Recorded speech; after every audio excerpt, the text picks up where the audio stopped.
Што се крие зад мини населбата што треба да никне во близина на центарот на Тетово? Која според потпредседателот на ВМРО ДПМН Николовски е во сопственост на црногорскиот тајкун Миодраг Дакадавидовиќ? Офшор сметки за евентуални матни трансакции, дуп сменет преку ноќ, нарушување на урбаното живење. Вака, според Николовски може да се објасни што всушност се случува на земјиштето на поранешниот гигант Шик Јелак. Собственик на поранешниот гигант Шик Јелак е Миодраг Дакадавидовиќ преку фирмата Јелак Градба. На просторот на Шик Јелак крими коалицијата СДСМ ДУИ донесе детален урбанистички план еден ден по изборот на владата, кој му носи потенцијален профит од 200 милиони евра на инвеститорот.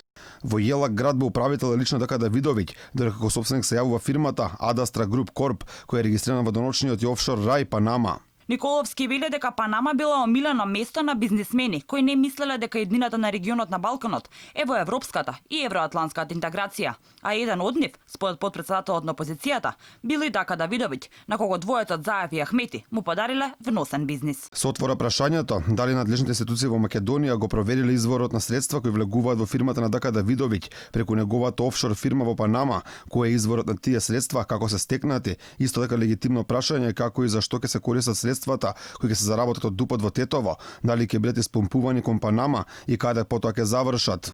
Аферата со Шик Јелак и поврзаноста на црногорскиот бизнисмен со македонските власти ја отвори токму Николовски, кој минативе денови приложи документи дека во Тетово ќе никнат згради за нови 2000 станови за 8000 жители и огромни деловни комплекси со вкупна заработка на инвеститорот од над 200 милиони евра.